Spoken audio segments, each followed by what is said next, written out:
Welcome back to the channel, guys. My name is Gordon Frayne. We are back with another video. Today we're showing you exactly how to buy Solana with the Phantom wallet. As always, if you enjoy the content, please make sure to give it a thumbs up below, hit the subscribe button, hit that bell notification icon as well, and you've got a completely free copy of The Rise of Bitcoin waiting for you in the description below this video. Go ahead, grab it down below, completely free, and let's talk about Solana.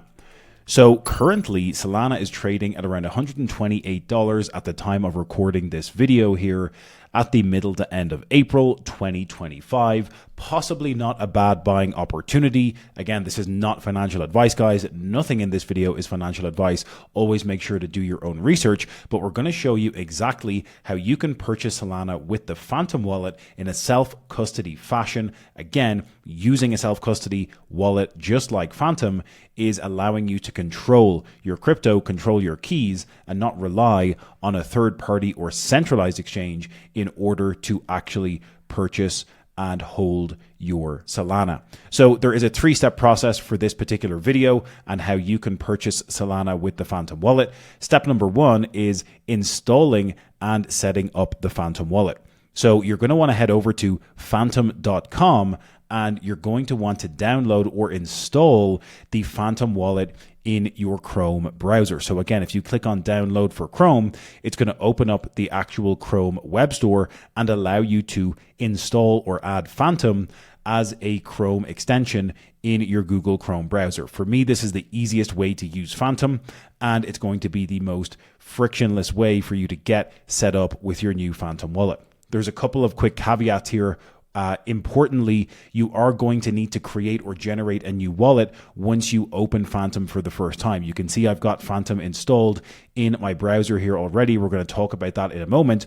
But when you do this for the first time, you're going to be prompted to create a new Phantom wallet, and you are going to need to create a 12 or 20 word seed phrase associated with your private key to set up that new wallet. It is extremely important that you write down that 12 or 24 word seed phrase on a piece of paper, stamp it into a metal card, and store it for safe keeping. That is a seed phrase that you will never see again after the first time you set up the wallet. So it is of utmost importance that you write it down, store it in a safe place, never share it with anyone, and definitely do not store it in a digital manner on a computer, in a Google Doc, in a spreadsheet, because if anyone hacks or get access to that seed phrase, they essentially have access to your entire wallet. So just remember that, and remember the importance of operational security when operating in crypto and when using a self-custody wallet just like Phantom. So once you set up and create that seed phrase, you're going to have created a new wallet, a new Solana-based wallet in Phantom. And that brings us on to step number two, which is actually funding your wallet. Okay, once you create that new wallet, I'm going to open up Phantom here in my browser, and you can see that I've got an account here and an associated wallet address. Okay, you're going to actually be able to use multiple different chains because Phantom supports multiple different chains now, like Solana, Ethereum, Base, Sui, Polygon, and Bitcoin. However, for the purpose of today's video, because we're talking about purchasing Solana with your Phantom wallet, we're obviously focusing on the Solana network. Just making the side note that it is cross-compatible with other networks and chains so that you can use it as an all-in-one solution in the future for other networks. But when you're funding your wallet, there's a couple of important things to note. You need to actually have funds in your wallet in order to be able to purchase Solana, okay? Again, what you're seeing here is that I've funded this wallet with $100 of USDC for the purpose of this video. And there's a couple of ways in which you can do that. Way number one is going to be actually purchasing that USDC elsewhere, maybe on a centralized exchange, and sending it into your self-custody wallet. Again, you can do that by transferring the funds, copying this Solana wallet address, and putting that as the destination wallet when you're sending funds out from Coinbase, Uphold, Binance, Bybit, Femex, etc.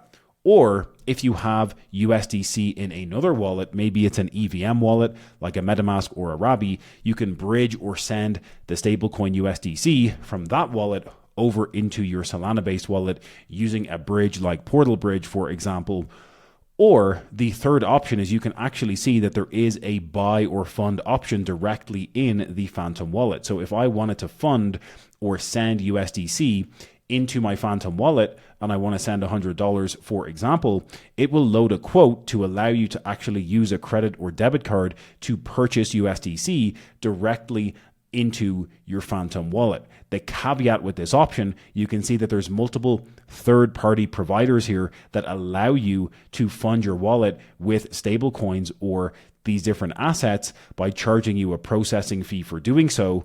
And you can do it and it'll work no problem.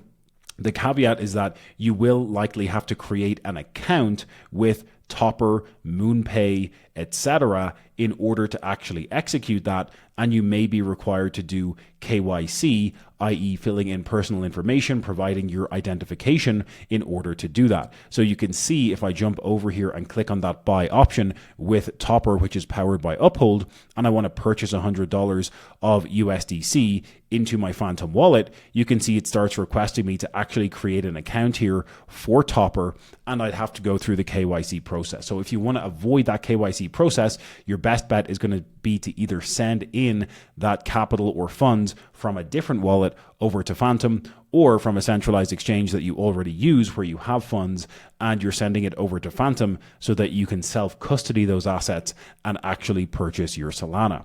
Okay, that brings us on to step number 3. So after you've got your funds added into your wallet, step number 3 is going to be to use a Solana DEX to purchase Solana. Now, there is a small caveat here because you also need to have some gas in your Phantom wallet. So again, you can see that I already have a little bit of Solana in here because remember, when we're operating natively on the Solana blockchain, you need to have a small amount of Solana to power the swaps and trades that you're doing. From a gas perspective, there's going to be a few cents to pay every time you're executing a swap or transaction. So the first time you do this, you will actually need to send a little bit of Solana into your wallet as well in order to have it there for gas purposes. Again, you can send that from a different wallet. You can send it from a centralized exchange in order to do that.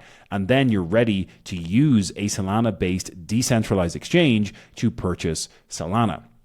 Again, my favorite option here is Jupe.ag. So Jupiter is a Solana native DEX aggregator. And the reason I like Jupiter so much is because it essentially gives you the best route for purchasing and trading different assets to give you a very cost-effective swap. So you can see we're going to proceed here to purchase $100 worth of Solana, but the first thing I need to do is I need to actually connect my Phantom wallet. So I'm going to click on the Phantom option here. You can see that it's connected my Phantom wallet straight away. You can see that it's understanding and reading the fact that I have 102 USDC in my wallet ready to purchase some Solana. And the quote it's currently giving me is, if I want to purchase $100 worth of Solana, that's equal to about 0.778 Solana. Okay. Again, if we click on swap, it's going to load that swap. Preparing the swap, it's going to pop open my Phantom wallet to ask me to confirm the transaction. I'm going to click on confirm. And you can see in the bottom left, it's processing the transaction. It'll take 3 to 5 seconds typically for it to go ahead and do that. Transaction confirmed, successfully swapped 100 USDC for 0.778 Solana. Again, now if I open up my wallet, you can see that it has already swapped that USDC for Solana. I've just purchased Solana using my Phantom wallet, and I'm self-custodying that Solana. I own the private keys. I'm the only one who has access to them. I can also use those private keys or that seed phrase to open or access my Solana wallet on any other wallet that does support the Solana network. So I could open this up on a backpack wallet or something different if I ever got logged out or lost access to the Phantom wallet specifically. That's another reason why it's so important to write down that seed phrase that you generate when creating your wallet in the first place. But that is the tutorial, guys. That is how you go ahead and purchase Solana using the Phantom wallet. It is relatively straightforward. There is a couple of key steps involved. And yes, you need to fund your wallet with funds from a source, an on-ramping source that you choose. And again, you're probably using some form of centralized exchange already. So if you purchase stablecoin on that centralized exchange, send it to your Phantom, use a DEX just like Jupiter to purchase that Solana. It's going to allow you to do everything in a decentralized manner. So I hope that makes sense. As always, guys, if you got any value out of today's video, please make sure to give it a thumbs up below. Hit that subscribe button as well. Smash the bell notification icon. And once again, you've got a completely free copy of The Rise of Bitcoin waiting for you in the description of this video. Grab it below and we'll catch you in the next one.